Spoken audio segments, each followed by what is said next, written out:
And now joining us live to talk about Gilas' recent homestand, including his own breakout game against Hong Kong Chess, is none other than Gilas forward Carl Tamayo. And Carl is joining us via Zoom all the way from South Korea.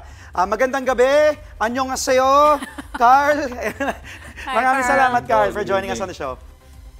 Good evening po. Thank you, thank you. Buti wala kayong laro. Carl, una sa lahat, congratulations. Big win. Na-sweep nyo yung second window against New Zealand Chess, which was a tough game. And then against Hong Kung, kung saan gumawa ka nga. Anong pakiramdam, Carl, na ito, at least nakahinga na ng maluwag ang Gilas, pasok na kayo sa Asia Cup? Siyempre masaya kasi yun naman yung first goal ng team is to be able to be qualified sa FIBA Asia. But still, may 2 games pa kami na lalaruin and both away games. So, mas mahirap na challenge sa amin. Which is, nire-remind pa rin kami ni Coach Tim na dapat mapanalo pa rin namin yung 2 games namin kasi malaking bagay siya sa seeding sa FIBA Asia.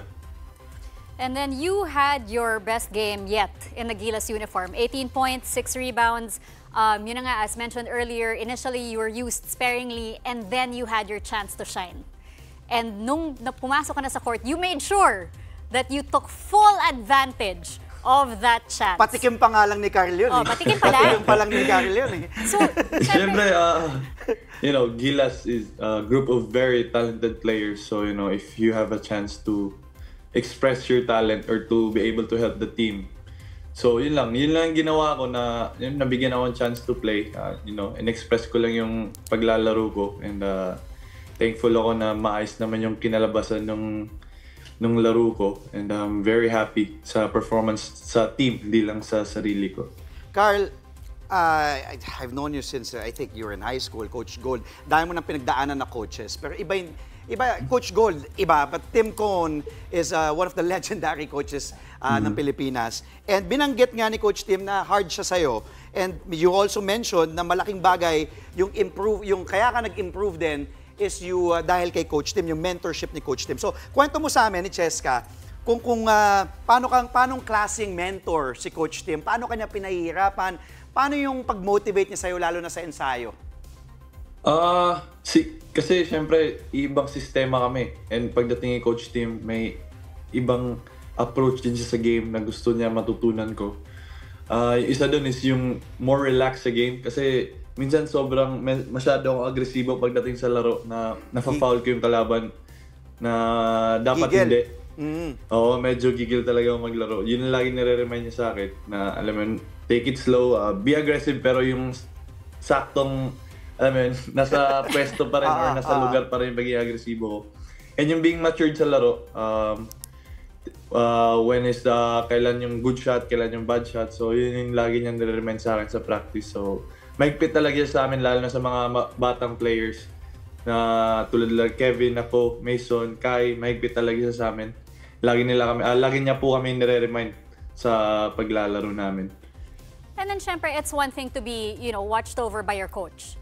It's a completely different thing, yung mga relationships mo with the kuyas, the veterans. Sino-sino ang mga naging kuya sa'yo?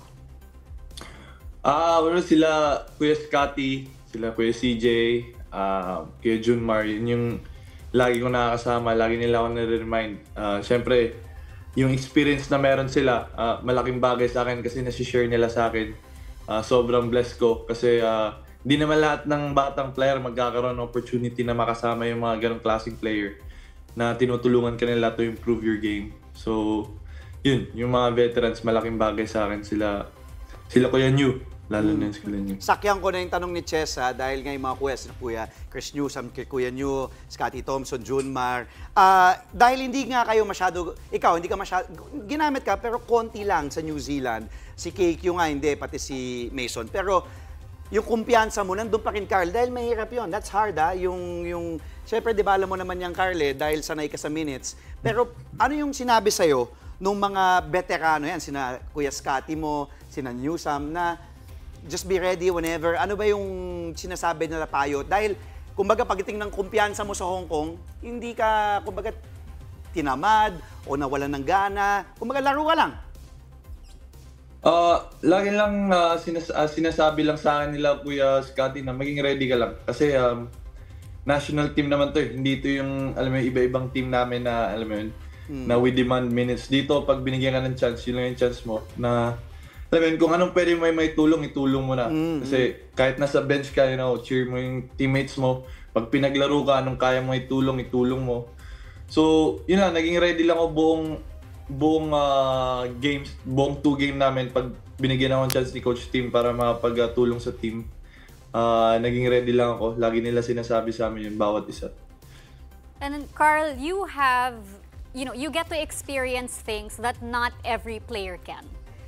Sa career mo, yun na nga, playing overseas, playing for the national team, playing for different coaches, playing with different teammates. Sa buong experience mo as a player, paano mo madedescribe yung naging journey mo and how it has shaped you as a player?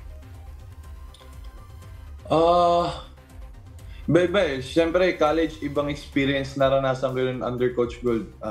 Alam naman ng lahat gaano ko close si Coach Gold since bata ako siya na nagturo sa akin mag-basketball. At hinubo ko bilang tao ni Coach Gold. So, pagdating ko sa overseas, iba rin yung sistema, iba yung kultura, iba yung game style. Pagdating ko sa national team, iba-ibang coaches din na daanan ko, si Coach Tab, Coach Chot, ngayon si Coach Tim. Iba-iba eh, maraming bagay na natutunan ko. And blessed ako kasi, alam mo, may chance nga ako na matutunan to sa murang edad.